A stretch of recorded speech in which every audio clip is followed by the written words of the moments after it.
All attendees are in listen-only mode.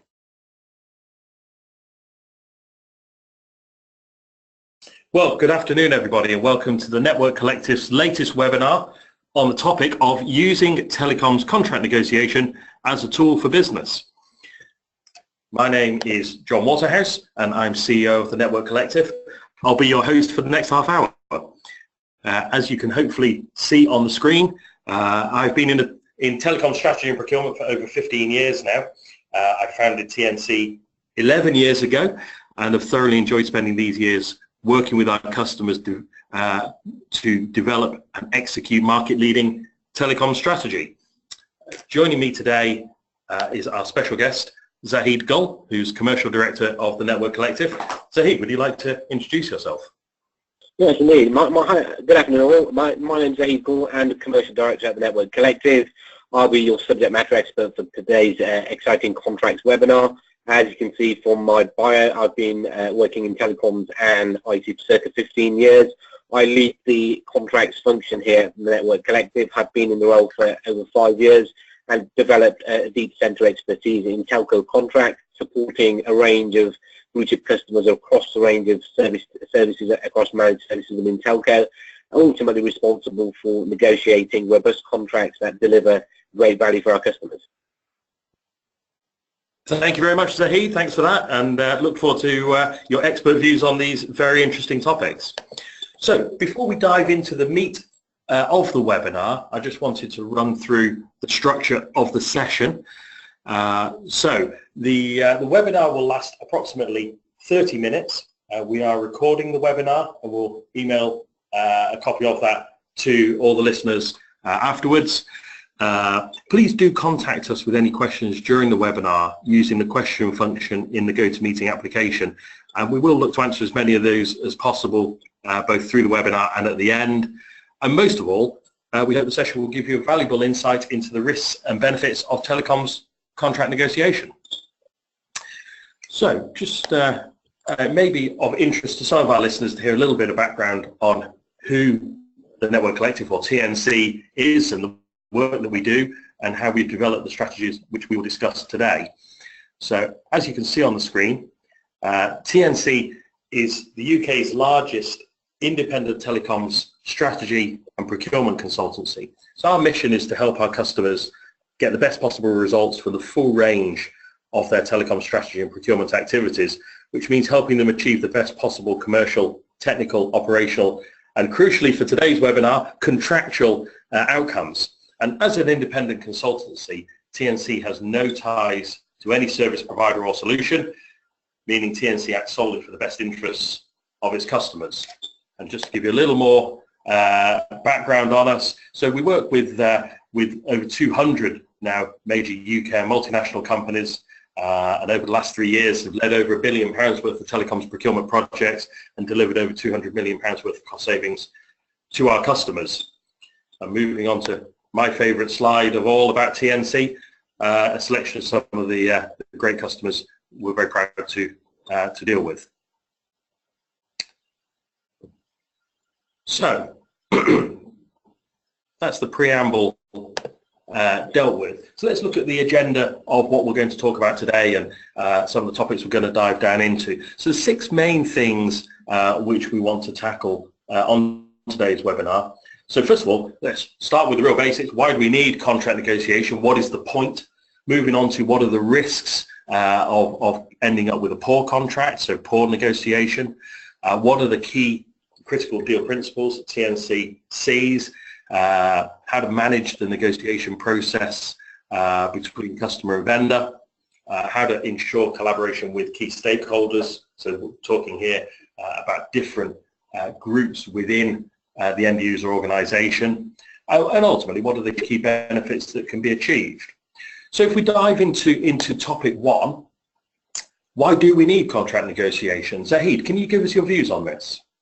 Yeah, absolutely, John. Many thanks for that preamble, John. So essentially, whenever we are engaged in any type of tender activity, customers spend a significant amount of time defining their requirements, expending effort in, detailing what their objectives and outputs are. And really the contractual negotiation process is crucial, supporting all of those vendor commitments and contracts and representations into a robust framework that protects the customer's interests. Vendors, as many of us will be aware, are very adept at foisting standard vanilla terms that can have very dire consequences for customers. They're designed to protect vendor revenues, protect revenue streams, they limit vendor failure and exposure, and they're very vanilla in their outlook. Ultimately, they're stacked against customers' best interests and objectives. And telco contracts are very complex by their very nature. Whilst they're underpinned by a framework legal term, there are almost always a dozen schedules that support the lifeblood of the delivery, and there's a lot of technical detail associated with those component parts, and unless they are specifically tailored and customized to meet the needs of your business, and you utilize that opportunity to really get to that micro level of detail, you end up with a contract that's not fit for purpose. So ultimately it's about managing expectations and aligning the requirements right across the contract, dealing with SLA, scope change, exit, and basically having a Bible that ultimately you can manage as a contract tool during the lifetime of the contract. Zahid, that's really interesting. One of the things you've said to me in the past, I'm going to quote you back at yourself here, but the contract is often the forgotten part of the procurement process. A huge amount of effort is put into the price, a huge amount of effort is put into the technical solution and the vendor selection. But if the contract doesn't reflect the benefits you've achieved through the procurement process, if they aren't documented, they may as well never have been mentioned. Is that fair? Yeah, that's absolutely on the money, John. And ultimately, this is why vendors will have, the standard, get out of jail card, where you've got the entire agreement clause in the contract, which basically said all representations and any discussions pre-contract that are not documented within the four corners of the document are basically non-committal. There's absolutely imperative that, the customers really focus on building a tracker that builds all of those deal principles, and you methodically work with all of your subject matter experts to document those. And it's the balance between managing the lawyers who are going to be very focused on contract risk, but then also being very focused on actually what is it this contract needs to deliver, and how is this contract going to support the customer in life. Well, again, so just picking up on that, so you've got this second bullet here: contracts often lack owners, lawyers only care about the legals.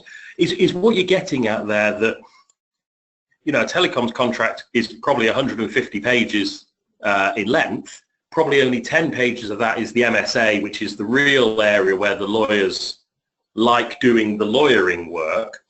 The rest of it is SLAs, commercials, technicals, and that can often be overlooked. But is your point, that's where success or failure is achieved? Yes, absolutely. I mean, ultimately, a lot of these schedules and technical specifications require a technical mindset, and without, being prejudicial to lawyers, that you do find lawyers in the marketplace that have, telco sector expertise. But in the main, most corporate lawyers are looking at commercial contracts from a risk perspective, liabilities and what the consequences are. But most disputes and misinterpretation really arises from the scope and what are the parameters of the service, what are the SLA metrics, and having those fully fledged and with worked examples actually enables some of that dispute to be managed in a more effective manner. But ultimately, yeah, absolutely on the money. Our consistent experience demonstrates that those contracts which serve customers' best interests are those where you have a multidisciplinary team that actually understands the technology that they're buying, and they can actually manage the lawyers so that the effective effort is not just constant. You're not just concentrating on the MSA, but you're actually focusing on the meat of what this contract will deliver. And by multifunctional team, what are you talking about here? Procurement experts, technical experts, operational experts? Indeed. I mean, ultimately, within most of the customers where we work, there's internal network teams and there's program managers that are going to be responsible for delivering and managing those contracts. There's service experts that are responsible for internal alignment with service desks. And unless you bring that intelligence and know-how to the contract negotiating table, you'll end up with a contract that's not really tailored to delivering internally within those organisational infrastructures. So it's absolutely imperative to have those subject matter experts at the table so that they can actually advise on what will and won't work from an operational perspective. And ultimately, that's what the contract needs to deliver against. It's a framework that has the legal obligations, but ultimately it needs to work in practice so that those SLAs and those deliverables are aligned with the project expectations, and things like CAB reviews and financial imperatives around how POs need to be raised. All of that is an operational framework that needs to be contractualized. Very interesting. Okay, well look, that's given us a great platform. Let's before we get on with the positives of how these things can be done well, could you just take us through what are the key risks of, what are the consequences of not getting this right? Yes, well, I mean, absolutely, John. I mean, ultimately, right at the top of the list is, you end up with ambiguity. There's scope for misunderstanding, conflicts, mistakes, and that really harbours a contentious environment that can ultimately be very difficult from a vendor management perspective. Vendors, ultimately like to have the contractual leverage, and that, ultimately, if these things aren't managed in a very methodical and risk-averse manner, you can end up with a very fragile and inflexible contract. Doesn't realise your business objectives. You haven't protected your business case and all the savings that have been promised to the business, and ultimately, the assumptions are not validated. As we spoke about earlier, a lot of disputes really arise around what is it you're buying. Well, if you haven't actually gone to the you haven't scenario tested all of the potential assumptions that underpin the contract. Is the total contract value actually something that you can you hold the vendor to account for? And debt by change controls are a really interesting one, because where you've got a very loose framework that doesn't have clearly articulated deliverables, the vendor will seek to exploit that contract by actually calling out scope frequently, and that death by change control means that you end up with a contract that's being abused by vendors. It's used as an avenue to just really basically reap additional revenue. The remedies are a very poor standard. Transition and transformation commitments tend to lack contractual teeth, and exit costs can be undefined. Sell remedies associated with that can really have a real knock-on effect. And customers that enter into a contract on the basis that this new technology would deliver a whole range of benefits, including cost efficiency, technology benefits, they tend not to be realised in those scenarios, and ultimately customers can come off in a scenario where that contract has been mismanaged, and it really leaves a bitter taste, and the exit cost can be exponential. Well, I was reading a piece of research recently, which I think really reinforces that point. What it was saying was that because the telecoms environment is so fast moving, so the vendor environment is changing. BT is buying EE, Three is buying O2, Vodafone bought cable and wireless, etc. The service provider you end up with might not be the service provider that you start with. The account team you end up with probably isn't the account team you start with, etc., etc. That's one of the big risks, because you do a deal with one service provider and one account team. You think you've got shared understanding about things. Halfway into the contract, you've got a new service provider, a new account team. Those understandings, unless they're documented, are worthless. Is that the sort of thing you're getting at with additional risks and so on? Absolutely, John. So in terms of change contract provisions, making sure that you've got a very clearly defined list of key personnel. Vendors are very astute at bringing the A team to the vendor, the competitive tender process, and you feel that you've got a team that really has the expertise. But unless there's a commitment that those personnel will be locked down and will be dedicated to your account, you can end up with quite a lot of change post contract sign off. Equally with respect to the market changing and the consolidated globalization that we're seeing as a consequence of large telcos buying out the vendors. It's ensuring that the SLAs are protected, and that the provisions associated with divestments allow the customer to potentially extricate themselves from those relationships without having to pay huge financial penalties. Because ultimately, as you quite rightly pointed out, unless there is a continuous focus on delivering against that baseline contract, you end up in a scenario where the baseline is changed, but you have no ability to extract from that contract, except where you're having to buy yourself out of the contract, which is very punitive. Yeah, absolutely. Okay, so we've talked about some of the negatives. Let's talk about some of the positives. So I know you've got a lot of deal principles you would say are critical. In advance of the webinar, I asked you to name, what the big five, I guess. If you can have 5 critical terms in a contract, what are they? So you can see on the screen the 5 you picked. Do you want to just give us a very quick sort of overview of each, what you're getting at here? Yeah, absolutely. So, financial risk is right on top of the agenda, because ultimately what customers want to absolutely have the certainty that, the costs associated with this particular procurement are fixed, and you want to limit the ability for any scope creep. So it's making sure that TCV doesn't contain any surprise factors. And as part of that, you would want to ensure that, there is adequate contingency for things like site surveys and civils, to the extent where problems arise at particular sites, that vendors don't have the carte blanche authority just to drive through a coach through a horse and go, actually, our standard terms allow us to pass on all of these additional costs.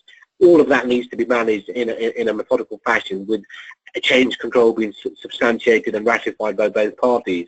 And we like to kind of build principles which are tailored towards a total aggregate cost of implementing and delivering services, where that surprise factor is eliminated, and ultimately that can only be pinned down where you have a very robust commercial charges schedule, which has a level of granularity supporting the rollout, the implementation, the steady state, and ultimately that financial risk can only be managed by a collaborative discussion with the financial experts at the table, and you're planning for that delivery with key milestones supporting that.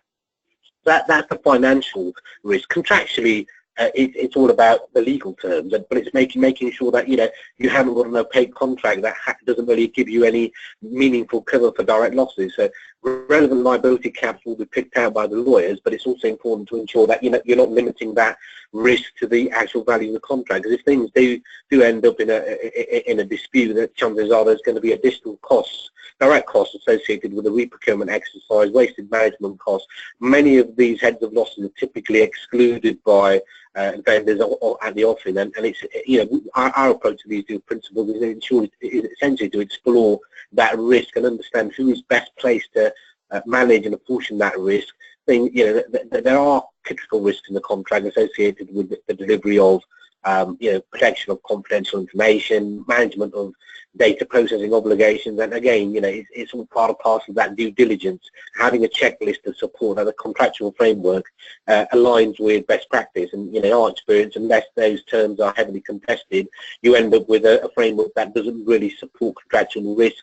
The exclusions ultimately limit the amount of recovery of direct loss, and also linking into the warranties. To the extent vendors are making promises and commitments throughout the process, they need to be locked down with a robust contractual regime that supports, has an interplay between warranties and indemnities, and there's absolutely clarity on, that to the extent the vendors are failing to deliver, they will be liable for, appropriate remedies.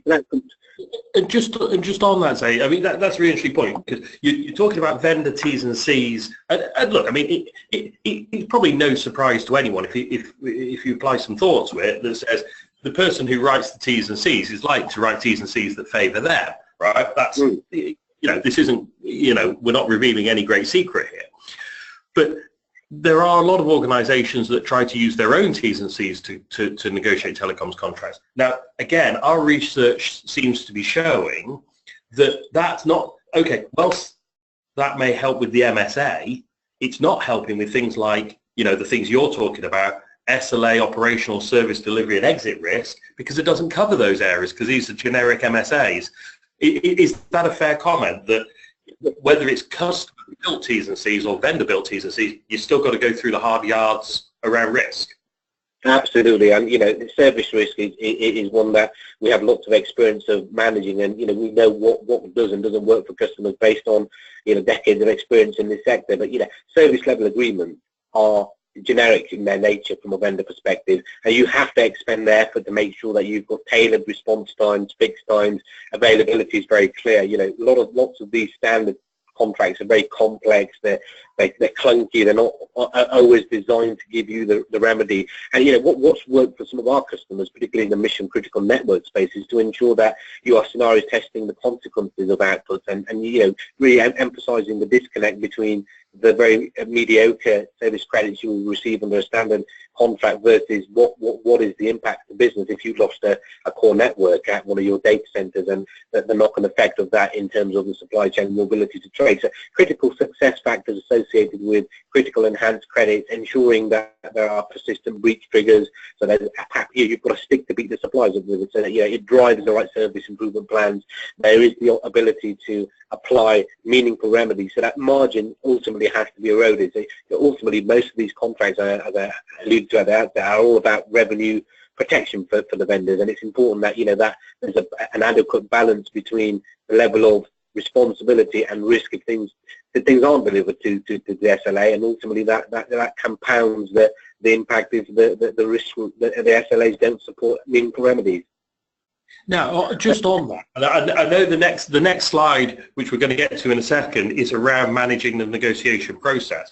But I think it's maybe important to say at this point, you can't just wheel out 50 new really onerous deal principles after you've picked your preferred supplier, right?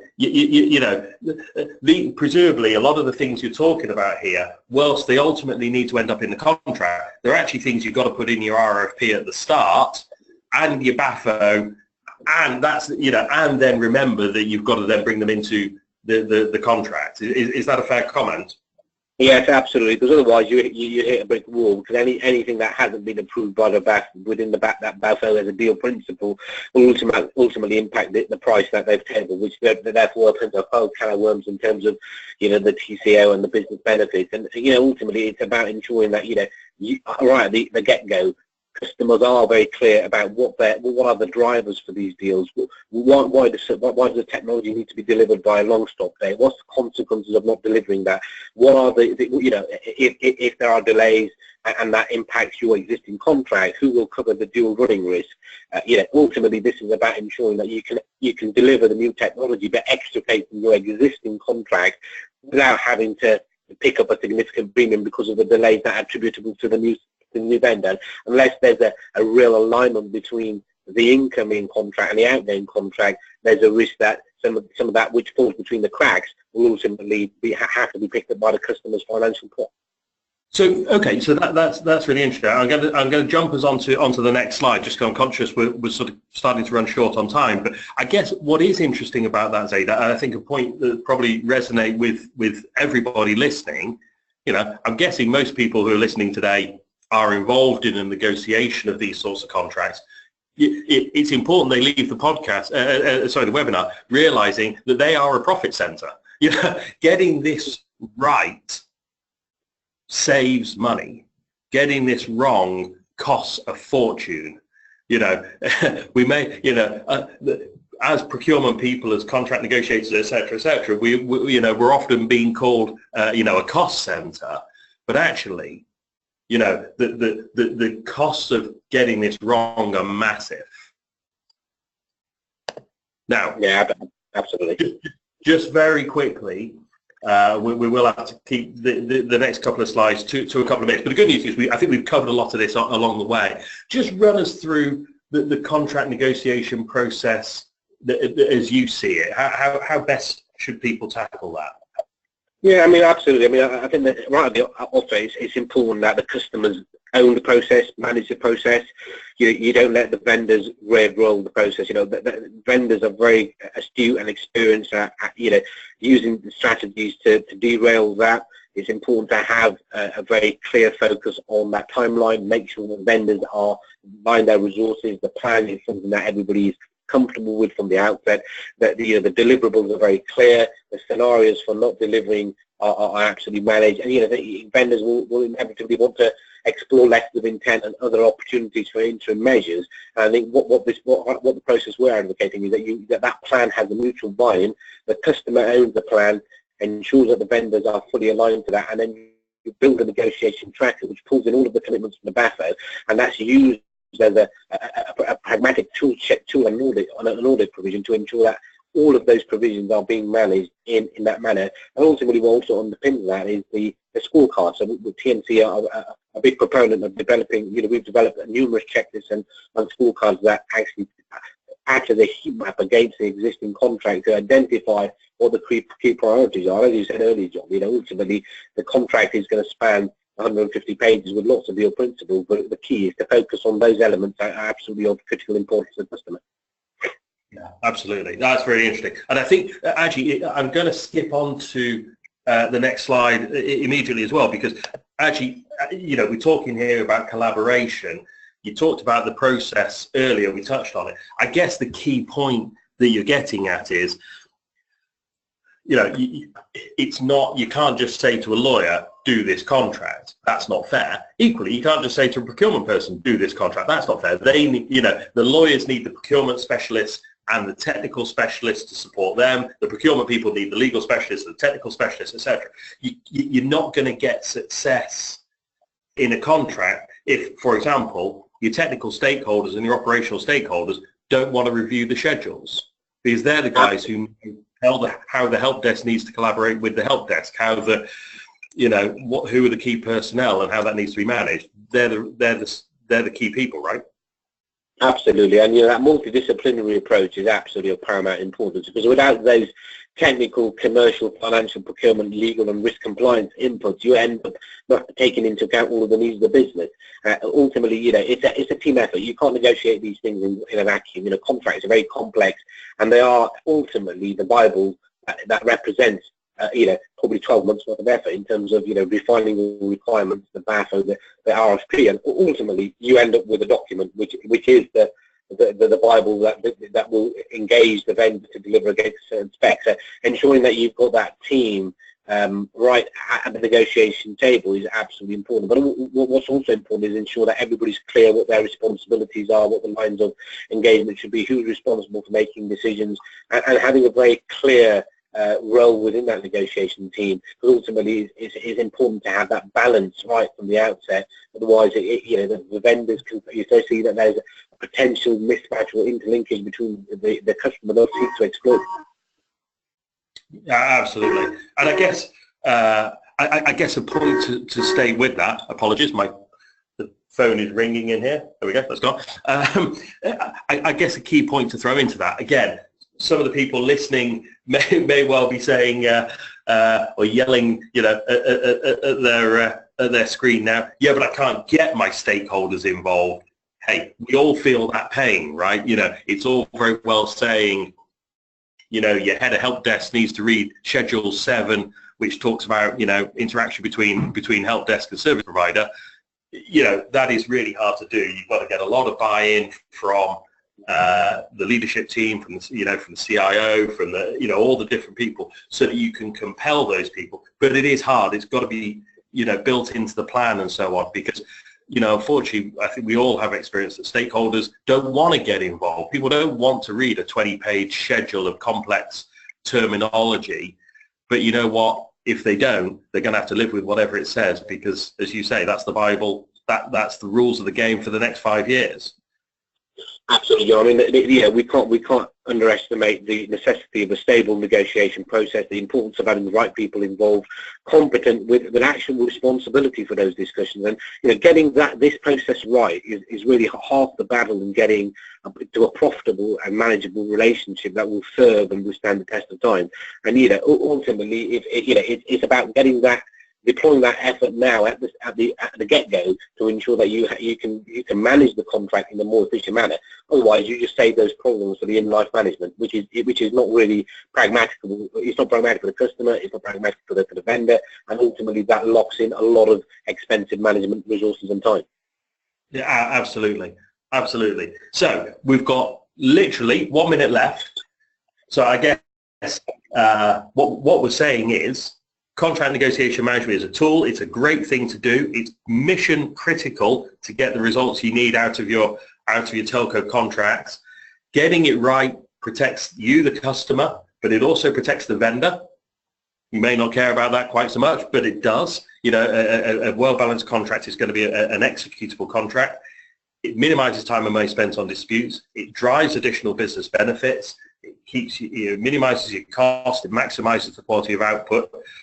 As you rightly say here, Zahid, relationships and service rate as good as your contract. Now, I've got a number of questions in. I'm going to pick one out. I'm going to give you 30 seconds to answer it, and then we're going to have to close down the webinar. Right. So, right. I think this is probably a good question to finish on. So, Mark has asked, how long, Zahid, do you think an organisation should be setting aside to negotiate a telecoms contract? And I guess you'll want to differentiate between a complex sort of a WAN contract and perhaps a simpler sort of mobile type contract. Yeah, absolutely. So it's a very simple commodity contract. We'd say, give yourselves at least 4 to 5 weeks, based on the fact that most of that contract is going to be standard with very little flexibility, and you're going to be focusing on the commercials. For a mission critical WAN contract that's perhaps comprised of additional service towers, it's 6 to 8 weeks, and that's ensuring that you have a plan that is supported by buy-in, has the requisite people who are deployed at that appropriate time. We just can't underestimate the amount of time it takes to review, redline, discuss all of those points, negotiate in a controlled environment, and customize that agreement with with appropriate input. These things take time, and you've got to make sure that you have the requisite people and the plan that supports an efficient execution. And I think if you have that, if you work to those time frames with the supported people, you will end up with a robust contract. You try to shoehorn that in a shorter time scale, and the consequences are dire. And of course the vendors know that, right? So the vendors know if you say, oh, I've got 2 weeks to do this contract, all they've got to do is obfuscate for 2 weeks and they get the deal on their terms. Yeah, absolutely. And again, this is also about controlling and managing expectations from the outset, and ensuring that the vendors understand that this will be managed in a manner that protects the customer's best interests. Fantastic. Zahid, that's been absolutely brilliant. I really appreciate your time today. That's been really, really interesting. I've learned a lot, and I'm sure our listeners have enjoyed it as well. Very conscious we've run out of time. In fact, we're 2 minutes over, but never mind.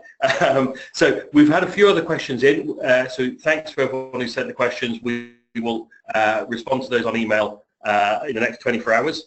Zahid, thank you very much for your time. Thank you everyone for joining, and we look forward to talking with you again on TNC's next webinar. Thanks very much, everyone. Have great days. Thank you all. Bye now.